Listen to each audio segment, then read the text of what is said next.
কোনো মানুষে যদি শুধুমাত্র মুহররমের 10 তারিখের রোজা রাখেন, একটা রোজা রাখেন, তাইলে তার একটা রোজা রাখলে তার গুনাহ হইব না, একটা রোজা রাখলে ঠিক হইব না। এই কথাটা, এই মশলাটা আমরা জানা দরকার। এই কারণে অনেক মানুষ যারা শখ লাগে আশুরার রোজা রাখতা, আর যে সময় চিন্তা করেন যে বাবারে রোজা তো 2টা রাখা লাগবো, যে আমার এই তনাই দিয়া 2 রোজা রাখবো কিলা, ডরাইয়া আর একটাও রাখেন না, মনে করেন একটা রাখলে গুনাহ হইব, একটা রাখলে গুনাহ হইব, আর 2টা রাখলে তনাইয়ে মানত নাই, এর লাগি তারা একটাও রাখেন না, বহুত মানুষে বাদ দিলেন।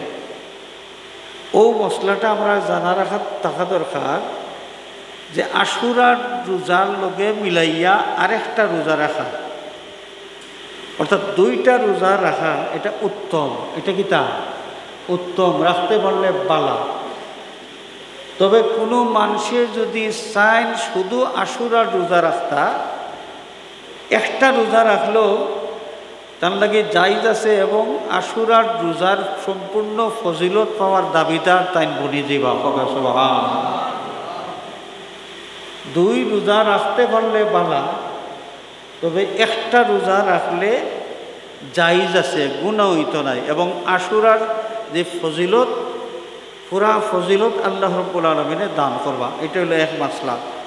আরেকটা মাসলা হইল, তা আমরা মনে করি যে আশুরার রোজা 2টা রাখেন, ও মনে করিয়া আমরা বুঝি যে কোনো নফল রোজা রাখলে মনে হয় 2টা রাখা লাগে। মনে করেন যে কোনো মানুষের শবে বরাতর রোজা রাখতাম, আজকাল তো মাশাল্লাহ একগুলো মানুষের ফতোয়া দিয়া মানুষের শবে বরাতর রোজাও ফাউরাইলিরা, শবে বরাত নাই হইয়া শবে বরাতর রোজা রাখা এটাও বেদাত টেদাত হইয়া এখান থেকে মানুষের হরাই দিরা। যাও, আল্লাহ তারারে হেদায়ত করুক, আর তারা এই গুমরাহি কথাবার্তা থেকে আমরা আল্লাহ হেফাজত করুক।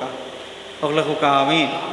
আমরা শবে বরাত মানি, এবং শবে বরাতের রোজার যে ফজিলতর হাদিস আমরা পাই, আল্লাহর নবী সাল্লাল্লাহু আলাইহি ওয়াসাল্লামে আমরা উৎসাহিত করছেন।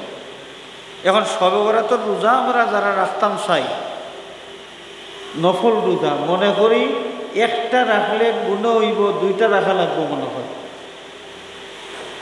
আমি এই কথা মনে করার কারণ আছে, যথেষ্ট মানুষে আমার প্রশ্ন করেন যে শবে বরাতের রোজা কয়টা রাখতাম,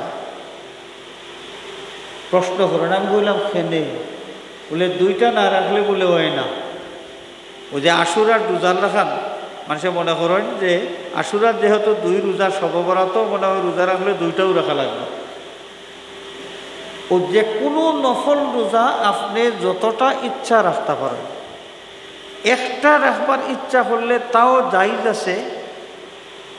একটার বেশি যদি আপনি না রাখেন নফল রোজা, গুনাহ হইতো নাই। বেশি রাখতে চাইলে আপনি 2টা রাখুকা, 3টা রাখুকা, 5টা রাখুকা, আপনার তনাইয়ে যদি কুলায়, যত বেশি রাখবা তত সওয়াব। কিন্তু একটা যদি রাখেন, এর বেশি পারেন না, আপনার কোনো গুনাহ হইতো নাই। তাহলে শবে বরাতের রোজা কেউ যদি চাইন একটাও রাখতে পারবা, শবে মেয়ারাজের রোজা কেউ যদি চাইন একটাও রাখতে পারবা। নফল রোজা, রোজা রাখনেওয়ালা ব্যক্তি তার ইচ্ছা, যতটা ইচ্ছা অতটা তাই রাখতে পারবে। তো হাজিরিনে কেরাম, এই আশুরার রোজা আমরা রাখতাম। আমরা মুহররমের 10 তারিখ বাংলাদেশও কিবারে পড়ল? রবিবার। রবিবারের দিন যদি আমরা রোজা রাখি, তাহলে চেষ্টা করব এর আগে শনিবারে একটা রোজা রাখতাম, আর রবিবারে রাখলাম আশুরার রোজা, অথবা রবিবারে আশুরার রোজা রাখলাম, আর সোমবারে 11 তারিখ আরেকটা রোজা রাখলাম। সোমবারকুর রোজা রাখার আলাদা ফজিলত আছে, এটাও আমরা রয়ে গেল। আর আশুরার রোজার লগে মিলাইয়া আরেকটা রোজা রাখা, এটাও হয়ে গেল।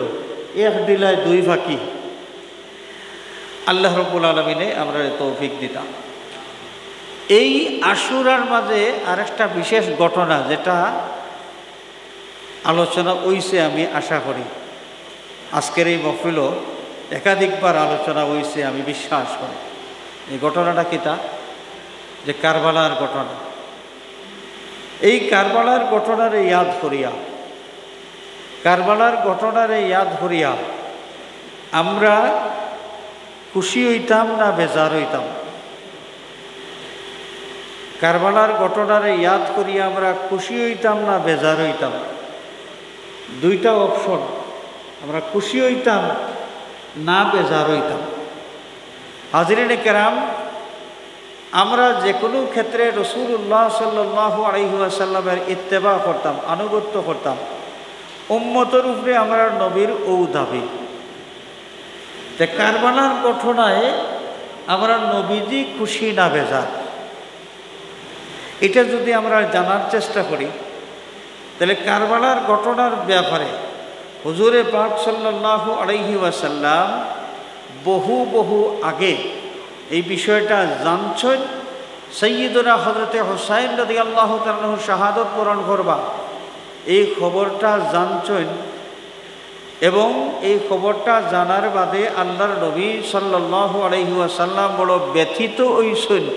নবীজির চক্ষু মোবারক দিয়া পানি ঝরছে। সুবহানাল্লাহ। অনেক রেওয়ায়েত আছে। এক রেওয়ায়েত পাওয়া যায় আম্মাজান হযরতে উম্মে সালামা রাদিয়াল্লাহু তাআলা আনহা থেকে, যে হযরতে হুসাইন রাদিয়াল্লাহু তাআলা আনহু হুজুরে পাক সাল্লাল্লাহু আলাইহি ওয়াসাল্লামের খেদমতে হাজির হইলেন। এই সময় রসুলে পাক সাল্লাল্লাহু আলাইহি ওয়াসাল্লাম হযরতে উম্মে সালামা রাদিয়াল্লাহু তাআলা আনহার হুজরা মুবারকে অবস্থান করলেন। হুসাইন রাদিয়াল্লাহু তাআলা আনহুরে দেখিয়া হুজুরে পাককে আঞ্জা করি দৌড়ছেন এবং কিতা করছেন, খুশিবাসী করছেন, খুব খুশি। উম্মে সালামায় এই দৃশ্য দেখছেন। দেখার পরে তাই গড়ের বৃত্তর রুমও তশরিফ নিছেন। কিছুক্ষণ পরে বাহিরের রুমও আইয়া তাই দেখুন আল্লাহর নবীর চক্ষু মোবারক ফানি ঝরতে আছে। নবী দেখান্দিরা আম্মাজান হযরতে উম্মে সালামা রাদিয়াল্লাহু তাআলা আনহা আরজ ফরমাইন, ইয়া রাসূলুল্লাহ ইয়া হাবিবাল্লাহ, কিছুক্ষণ আগে আপনারে দেখলাম কলিজার টুকরা নাতিরে লইয়া আপনি খুশিবাসী করলাম। এখন আপনার চক্ষু মোবারক খান্দন কেনে, চকুর ফানি কেনে? আপনি অত দুঃখিত ব্যথিত কোন কারণে? হুজুরে পাক সাল্লাল্লাহু আলাইহি ওয়াসাল্লামের জবাব দেন, ও উম্মে সালামা, আমার যে নাতিরে দেখিয়া আমি খুশি হইছিলাম, এই কিছুক্ষণ আগে জিবরিল আমিন আমার কাছে হাজির হইছেন। আরেক রিওয়ায়াত আছে আল্লাহ নবী ফরমায়েন, এমন একজন ফেরেশতা আমার কাছে হাজির হইছেন যে ফেরেশতা এর আগে কোনোদিন আমার কাছে আইছেন না। এই ফেরেশতায় খবর লইয়া আইছেন। ফেরেশতা এখন, ইয়া রাসূলুল্লাহ, আপনার যে নাতিরে লইয়া আপনি এত খুশিবাসী করলা, আপনি জানিয়া রাখুন আপনার এই নাতিরে আপনার উম্মতর এক গুরু মানুষে শহীদ করব, আপনার নাতির লগে নির্মম নির্দয় আচরণ করব। ইয়া রাসূলুল্লাহ, আমি ইচ্ছা করলে সেই জমিনের মাটি আপনারে আনিয়া দেখাইতাম পারবো। আরেক রিওয়ায়াত আছে জিবরিল আমিনে কারবালার জমিনের মাটি আল্লাহ আটিয়া হুজুরে পাক সাল্লাল্লাহু আলাইহি ওয়াসাল্লামের খেদমতে হাজির করলা। ইয়া রাসূলুল্লাহ, যেই জমিনও আপনার কলিজার টুকরায় নাতির রক্ত মোবারক ঝরব, সেই জমিনের এই মাটি আপনারে দিলাম। হাজিরিনে কেরাম, উম্মে সালামা রাদিয়াল্লাহু তাআলা আনহারে হুজুরে পাক সাল্লাল্লাহু আলাইহি ওয়াসাল্লামে মাটি দিয়া কইল, উম্মে সালামাও মাটি রাখো। যেই দিন দেখবা এই মাটি লাল বর্ণ ধারণ করি লাইছে, বুঝবাই সেই দিন আবার কলিজার টুকরাই হুসাইন শাহাদত বরণ করছো। আল্লাহ রসুলে কারবালার ঘটনাটা জানলা অনেক আগে। কারবালার ঘটনা জানিয়া আল্লাহর নবী খুশি না বেজার? নবীর খুব ভালো লাগছে না, নবী দুঃখিত হয়েছেন। কিতা কই? কারবালার ঘটনা জানিয়া আমরা নবী খুশি হইলাম না নবী কষ্ট পাইয়া কান্দিলা? কোনটা? হাদিস শরীফ থেকে কিতাব হইলাম কষ্ট পাইয়া কান্দিলা। হাজিরিনে কেরাম, সৈয়দনা হযরত আব্দুল্লাহ বিন আব্বাস রাদিয়াল্লাহু তাআলা আনহু থেকে রিওয়ায়াত তাইন কোন, একদিন আমি জোহরের নামাজের বাদে কাইলুলা খাওয়া দাওয়া করিয়া দুপুরে কাইলুলা করাত আসলাম। কাইলুলা করাত লাগিয়া আমার ঘুম আইছে। আমি স্বপ্ন যুগে রাসূলুল্লাহ সাল্লাল্লাহু আলাইহি ওয়াসাল্লামের দিদার লাভ করলাম। আমি দেখি হুজুরে পাক সাল্লাল্লাহু আলাইহি ওয়াসাল্লাম তশরিফ আনছেন। আল্লাহ নবীর চুল মোবারকের মাঝে, দাড়ি মোবারকের মাঝে মাটি দেখা যায়। আমি জানতাম, চাইলাম, ইয়া রাসূলুল্লাহ, আপনার চুল মোবারক, দাড়ি মোবারক মাটি, আপনার চেহারা মোবারকের মাঝে দুঃখর চিহ্ন দেখা যায়। আপনি দুঃখিত কোন কারণে, ব্যতীত কোন কারণে? হুজুরে পাক সাল্লাল্লাহু আলাইহি ওয়াসাল্লামের জবাব দেন, ও ইবনে আব্বাস, আমার কলিজার টুকরা নাতি হুসাইন এবং আমার আওলাদগুলোর লগে কারবালার জমিনও দুর্ব্যবহার করা হয়েছে, তারারে শহীদ করা হয়েছে।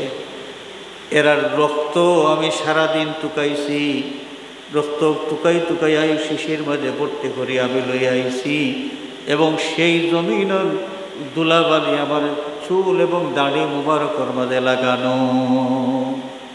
হযরত আব্দুল্লাহ বিন আব্বাস রাদিয়াল্লাহু তাআলা আনহু আল্লাহর নবীরে স্বপ্ন যুগে দেখিয়া তাই বড় চিন্তিত হইলা। কারণ নবীরে যেই স্বপ্নে দেখা যায় সেই স্বপ্ন সত্য হয়, সেই স্বপ্ন মিথ্যা হয় না। তো হুজুরে পাক সাল্লাল্লাহু আলাইহি ওয়াসাল্লাম রে স্বপ্ন যুগে ব্যথিত অবস্থায় দেখা গেল, তাইলে বোঝা গেল আল্লাহর নবী কারবালার ঘটনায় খুশি না বেজার। কারবালার ঘটনায় আল্লাহর নবী খুশি না বেজার? আপনারা কথা আমি মনে হয় বুঝাইতাম পারিয়েন না, কথা স্পষ্ট অন্যান্য। এই যে স্বপ্ন দেখলা আব্দুল্লাহ বিন আব্বাস রাদিয়াল্লাহু তাআলা হয়ে, নবীরে খুশি দেখলা না বেজার দেখলা? হাজিরিনে কেরাম, আম্মা জান হযরতে উম্মে সালামা রাদিয়াল্লাহু তাআলা আনহা আল্লাহর নবী দুনিয়ার থেকে বিদায় নেওয়ার বাদে বহু দিন পর্যন্ত এই দুনিয়ায় বাকি আসলাম। 61 হিজরির যে সময় ঘটনাটা ঘটে, তখনও আম্মা জান উম্মে সালামা রাদিয়াল্লাহু তাআলা আনহা জিন্দা আসলাম। দুপুরে একদিন তাইনো একটু বিশ্রাম নিছেন, হঠাৎ করে এক স্বপ্ন দেখিয়া চিৎকার দিয়া খান দিয়া উঠছে, ঘুম থেকে খান দিয়া উঠছে। খান দিয়ে ওঠার কারণ কি তা তার জিজ্ঞাসা করা হয়েছিল। তাই কইছেন যে আমি স্বপ্নে দেখলাম আল্লাহ রসুল সাল্লাল্লাহু আলাইহি ওয়াসাল্লাম বড় দুঃখিত ব্যথিত অবস্থায় তশরিফ আনছেন, এবং আল্লাহর নবীর চুল দাড়ি মুবারক মাটি লাগাইলে আমি প্রশ্ন করছিলাম, নবী দিয়ে জবাব দিছেন, ও উম্মে সালামা, আমার কলিজার টুকরা নাতিরে শহীদ করা হয়েছে, আমার আহলে বাইত, আমার পরিবারের সদস্য সহ তারা সাথী ওগুলোরে শহীদ করা হয়েছে। আমি মাঠের কিনারা খাড়াইয়া খাড়াইয়া সেই দৃশ্যটা দেখিয়ে আইলাম। কলিজার টুকরা নাতি এবং আহলে বাইত সহ তারা সাথী ওগুলোর রক্তে লাল হয়েছে যেই জমিন, সেই ঘটনাটা নিজের চোখে আমি দেখছি। সেই জমিনের মাটি আমার চুল এবং দাড়ি মুবারকের মাঝে লাগানো, এবং সেই নির্মম ঘটনাটা দেখিয়া আমি দুঃখিত এবং ব্যথিত। আম্মা জান হযরতে উম্মে সালামা রাদিয়াল্লাহু তাআলা আনহা স্বপ্ন দেখার পর চিৎকার করিয়া উঠুন, উঠিয়া দৌড় মারি যান গড় যে জায়গার মাঝে বোতল তৈসলা, যে বোতলের মাঝে মাটি নবী দিয়ে যে মাটি দিসলা প্রায় 50 বছরের বেশি সময় আগে। আল্লাহর নবী দুনিয়াটা কি বিদায় নেওয়ার 50 বছর বাদর ঘটনা হইল, এটা কারবালার ঘটনা। কত আগে হযরতে উম্মে সালামা রাদিয়াল্লাহু তাআলা আনহারে নবী পাক সাল্লাল্লাহু আলাইহি ওয়াসাল্লামে যে মাটি দান করছিলা, যে মাটি দিয়া তৈসলা, দৌড় মারি এই স্বপ্ন দেখার বাদে দৌড় মারি সেই বোতলটা বাহির করছেন। উম্মে সালামা রাদিয়াল্লাহু তাআলা আনহা দেখুন বোতলের সেই মাটি লাল বর্ণ হয়ে গেছে। এক রিওয়ায়াতের মাঝে পাওয়া যায় যে সেই মাটি রক্তে পরিণত হয়ে গেছে। উম্মে সালামা রাদিয়াল্লাহু তাআলা আনহা বুঝিলাই তাফাল্লাহ আল্লাহর নবী যে ভবিষ্যৎবাণী করিয়া গেছলা, যেই দিন আমার হুসাইন শাহাদত বরণ করবা সেই দিন এই মাটি লাল বর্ণ ধারণ করব। তাইলে তো হুসাইন রাদিয়াল্লাহু তাআলা আনহুরে শহীদ করিল হইছে। হাজিরিনে কেরাম, এই কারবালার ঘটনায় যেই বর্ণনা পাওয়া যায়, ঘটনার আগের এবং ঘটনার দিনের যে রেওয়ায়ত পাওয়া যায়, এই রেওয়ায়তগুলো প্রমাণ করে এই ঘটনায় আমরা নবীজির বেজার কষ্ট হয়েছে। এর লাগি নবীর নমক হালাল উম্মত যারা, নবীর নমক হালাল উম্মত যারা আছেন এরাও কষ্ট পাওয়া। কারণ আহলে বায়তরে মহব্বত করা, আহলে বায়তরে মহব্বত করা এটা আমরা নবীর দাবি আমরা গেছে। এই দাবি করার লাগি আল্লাহ নিজে হুকুম দিছিলাম যে আমার হাবিব উম্মতর কারণে আপনি কত কষ্ট সহ্য করছেন। কাফির মুশরিক হলে শারীরিক নির্যাতন করছে, জবান দিয়া কষ্ট দিছে, বদনাম করছে, গালিগালাজ করতে, সমস্ত কষ্ট সহ্য করছেন উম্মতর কারণে। তো উম্মতের কাছে আপনার দাবি কিতা, একটা দাবি পেশ করো আপনি। আল্লাহ হিকাইয়া দিরা তার হাবিবরে, কুল লা আসআলুকুম আলাইহি আজরান ইল্লাল মাওয়াদ্দাতা ফিল কুরবা। ও আমার হাবিব, আপনার উম্মতের কাছে আপনি দাবি করো কা যে উম্মত রে তোমরার লাগে আমি কত কষ্ট স্বীকার করলাম, কত লাঞ্ছনা গঞ্জনা জুলুম নির্যাতন আমি সহ্য করলাম, কত বদনাম আমার শুনতে হইল, এর বিনিময়ে তোমরার কাছ থেকে আমি কিচ্ছু চাই না। একটা দাবি তোমার তার কাছে, আমার করিব যারা, আমার নিকটাত্মীয় যারা, এরারে তুমি তাই মহব্বত করবাই, এরার মহব্বত তোমার তার দিলর মাঝে থাকবো। এখন কোরআন শরীফের এই আয়াত নবিয়া দাবি করছেন উম্মতের কাছে, নবীর করিব যারা তারারে উম্মতে মহব্বত করতা। এই দাবি করার কথা খেয়ে হিকাইয়া দিছেন আল্লাহ। আল্লাহর হিকাইয়া দেওয়া সেই দাবি আল্লাহর নবী সাল্লাল্লাহু আলাইহি ওয়াসাল্লামে উম্মতের সামনে পেশ করলাম কোরআনে পাকের মাধ্যমে। আল্লাহ পাকে বিশ্ববাসীর জানাইয়া দিলা। এখন করিব খারা যারারে মহব্বত করা লাগবে, সৈয়দরা হযরত আব্দুল্লাহ বিন আব্বাস রাদিয়াল্লাহু তাআলা আনহুমা থেকে এক রাওয়ায়াত পাওয়া যায়, সাহাবায়ে কেরামে প্রশ্ন করলা, ইয়া রাসূলুল্লাহ, আল্লাহ রাব্বুল আলামিন আপনার প্রতি আয়াতে কারিমা নাযিল করলাম, যে আয়াতের মাধ্যমে আপনার একটা দাবি আমরা সামনে পেশ করা হইল যে আপনার করিব যারা তারার লগে মহব্বতের সম্পর্ক রাখতাম। এই করিব খারা? হুজুরে পাক সাল্লাল্লাহু আলাইহি ওয়াসাল্লাম জবাব দেন, আল ফাতিমা ওয়া আলিয়্যুন ওয়া ইবনাহুমা। আমার করিব এরা হইলা একজন আমার কলিজার টুকরা মেয়ে ফাতেমা, আর একজন তান স্বামী আলী কাররামাল্লাহু ওয়াজহা, এবং তার দুই সন্তান হযরত হাসান এবং হুসাইন রাদিয়াল্লাহু তাআলা আনহুম। হাজিরিনে কেরাম, তাহলে এই যে ফাতেমা, আলী, হাসান, হুসাইন রাদিয়াল্লাহু তাআলা আনহুম, তারার লগে মহব্বতের সম্পর্ক রাখা নবী দাবি করিয়া গেছেন। আর নবী দাবি কর্তা এটা হিকাইয়া দিছেন আল্লাহ, সেই হিকাইয়া দিছেন আল্লাহ। তাহলে আহলে বাইতের মহব্বত যদি আমরা দিলের মাঝে থাকে, যারে আমরা মহব্বত করি, এর কোনো বিপদও পড়লে, এর কোনো ক্ষতি হইলে আমরা খুশি লাগবো না আমরারও কষ্ট লাগবো? এটা বুঝেন। বেশি দূরই যাওয়ার দরকার নাই। আপনার ওয়ার্ডও মেম্বারে ছাড়াইছিল একজন, আপনি তার পক্ষে খাটিয়েছেন, দৌড়াদৌড়ি করছেন, তাদের বুটও দিছেন, আপনার মনে মনে তাই পাস করুকা। ইলেকশনের রেজাল্টে দেখা গেলে তাই ফেল করে লাইছেন। এখানে শুনিয়া আপনার কিতা লাগবো? আপনি খুব খুশি হইবা না কষ্ট লাগবো?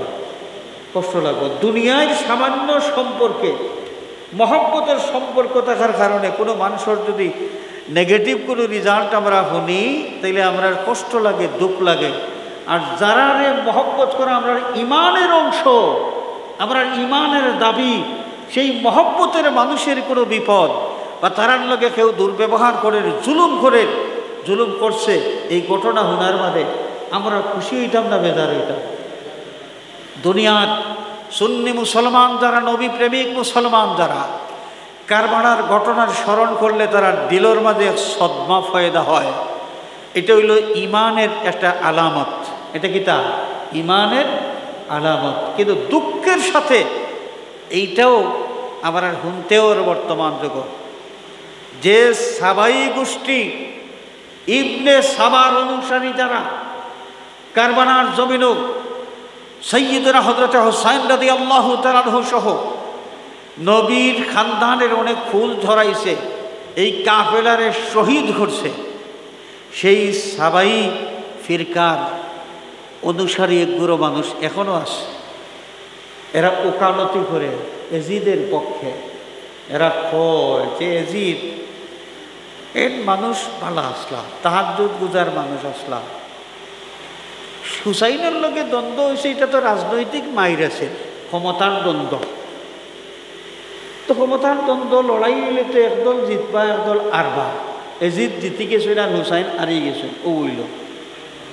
কারবালার ঘটনাটারে, এই হৃদয় বিধারক এই ঘটনাটারে ঠিক এইভাবে হালকা করিয়া মানুষের সামনে তুলিয়া ধরার মাধ্যমে যারা এজিদের উকালতি করতে আছে, চাই মাযহাবের সমস্ত আইম্মায়ে কেরামের ফতোয়া ইয়াজিদ রে লানাতুল্লাহ হওয়া লাগে।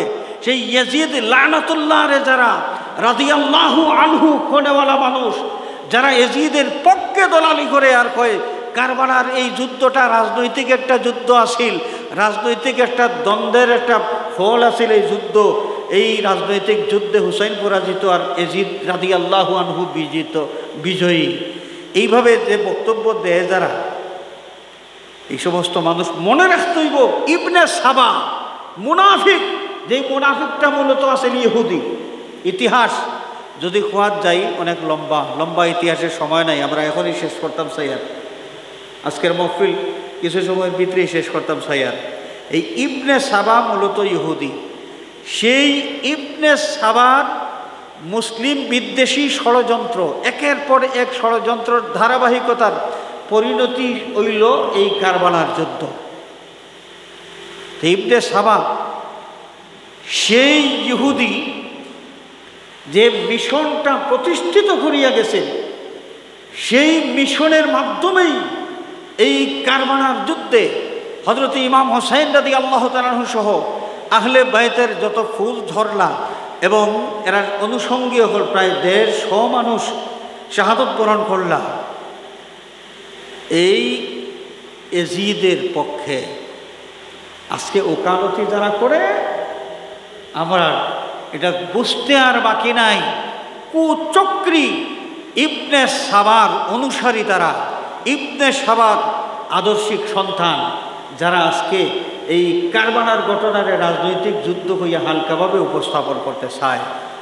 হাজিরিনে কেরাম, আমরা ব্যতীত হইব, কারবালার ঘটনারে ইয়াদ করব, আমরা দিলর মাঝে সদমা ফয়েদা হইব। এটাই হইল ইমানের দাবি এবং এটা হইল ইমানের আলামত।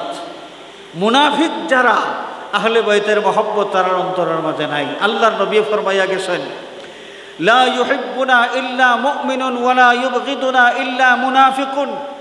আমার আহলে বাইত, তুমি তাই জানিয়ে রাখো, আমরা কেবলমাত্র ইমানদার যারা তারাই মহব্বত করব, আর মুনাফিক যারা আহলে বাইতের প্রতি তারা দুশ্মনী থাকবো। আল্লাহ নবীর ভবিষ্যৎবাণী সেটা প্রতিফলিত। বর্তমান যুগেও এই মুনাফিকরা আছে, আহলে বাইতের যারা আলগা করিয়া সম্মান করতে চায় না। এক বেউকুফ বক্তা, নাম আমি কইয়ার না, যেহেতু কোনো ব্যক্তির বিরুদ্ধে কথা কো আমার উদ্দেশ্য নাই। বেউকুফ জাহিলে মুরক্কব কয় যে আবু লাহাব আওলাদে রসুল, হুসাইনও আওলাদে রসুল। আবু লাহাব আওলাদে রসুল, হুসাইনও আওলাদে রসুল। চিন্তা করেন দৃষ্টিভঙ্গি কই, আহলে বাইতরে সম্মান দেখাইতো তার জানে মানেন না। এই আবু লাহাবর লোকে তুলনা করেন এবং জাহিল খেনে কইলাম। আওলাদে রাসুল মানে কি তা রসুল্লাহর আওলাদ, তান অধস্তন বংশধর, নবীর সন্তানের শ্রেণীতে যারা করেন। আবু লাহাব তো আসলে নবীর চাচা, এনে আওলাদে নবী হইলা, আওলাদে রসুল হইলা গেল। এই জাহিল বেটায় জানে না আওলাদে রসুল খারে হয়, আওলাদের অর্থ জানে না। খরা আবু লাহাব আওলাদে রসুল, হুসাইনও আওলাদে রসুল। তো আওলাদে রসুল হইলে আলাদা আর কি আছে? নাউযুবিল্লাহ মিন যালিক। এই জাহিলে মুরাক্কাবগুলা ইহুদি হলের এজেন্ডা বাস্তবায়ন করার লাগে সমাজে উঠে পড়ে লাগছে। আহলে বাইতের মহব্বত ইমানদারের দিল থেকে হরাইবার লাগে এরা ইয়াজিদের দালালি করতে আছে। এই দালালদের মাধ্যমে কখনো ইসলামের কোনো স্বার্থ সংরক্ষিত হবে না, মুসলিম মিল্লাতের কোনো কল্যাণ হবে না। এরা সূক্ষ্মভাবে মুসলমানের সর্বনাশ করার লাগি সবসময় মাঠে ময়দানে তৎপর আছে। আল্লাহ রাব্বুল আলামিন আমরা রে আহলে বাইতের যথাযথ মহব্বত দেখানির এবং যথাযথ মর্যাদা দেখানির তৌফিক দান করুক, লেখক আমিন। আমরা হযরত সাহাব কিবলা রহমতুল্লাহ আলাইহি আহলে বাইতরে কত মহব্বত করেন এবং কত সম্মান করেন। লম্বা এক ঘটনা আছে, ঘটনার সংক্ষেপ আমি কইলেই, সাহাব কিবলা এক সময় সফর সিলেট থেকে বাড়ির তশরিফ নিরা, সুর খাই বাস থামছে, তখন ওই যে টাইম টেবিলের গাড়ি আছে, দুইটা গাড়ি যাইতো আর দুইটা গাড়ি আইতো। এখন গাড়ি যা প্যাসেঞ্জার গাড়ির তুলনায় অনেক বেশি। তো সাহাব কিবলা তসলিম নিরা আপার ক্লাসও বন বাসও চুলখাই গিয়া হঠাৎ করে সাহাব তান সিট থেকে খাড়াই গেছে। খাড়াইয়া বাচ্চা বয়সী একজন মানুষ, তখন তার ক্লাস 7-ও পড়ুন, ক্লাস 7-ও পড়ুন, একজন মানুষের বয়স কত এখন আন্দাজ দরকার। ও এই বাসও উঠছই, সাহাব কিবলা তান সিটটাকে খাড়াইয়া ও বাচ্চারে টান মারি নিয়ে তান সিটও বাইতে চাই না। আর বাচ্চা তাই শর্মাইয়া নাই যে সাবে তান সিটও আমার বাইতে চাই না। এই খে সাহাব কিবলা যে অত সম্মান করুন, এন খে বলে এই নইলা রসুল পাক সাল্লাল্লাহু আলাইহি ওয়াসাল্লামের খানদানের একমাত্র উজান্ডির সাম ফুলতলিত মহফিল দর্শী বানান উজান্ডির পুরান বাড়ির সাহাব দেন আছেন হযরত সৈয়দ মুস্তাক আহমদ মাদানী দামাত বারাকাতুহু। তাই নিজে এই গল্পটা করছেন, এই ব্যক্তি তাই নিজে আসলা, তাই তখন 7-এ পড়তাম, তো সাহাব কিবলা যে আহলে বাইতরে অতখান মহব্বত করতাম, অতখান সম্মান দেখাইতা যে নিজে তাই সিট ছাড়িয়া আহলে বাইতের ছোটো এক বাচ্চা, এই বাচ্চারও কিতা করে নিয়েছেন, তার সিটের মাঝে বয়াই দিয়েছেন। এটা হইল সত্যিকারের নবী প্রেমিক, যারা নবী প্রেমিকগুলোর খুশুসিয়তের মাঝে হইল এটা একটা। তা আল্লাহ আমরা রে তৌফিক দিতে, আমরা যদি সুযোগ পাই আহলে বয়াত হইরে পাইলে আমরা সাধ্যমতো তারা সম্মান দেখানি এবং তারা খেদমত করার চেষ্টা করিয়া তারা নিজ থেকে আমরা দোয়া লইতাম। আমরা রে আল্লাহ তৌফিক দিতে আপনি খোকা আমিন। ওয়া আখিরু দাওয়ানা আনিল হামদুলিল্লাহি রাব্বিল আলামিন।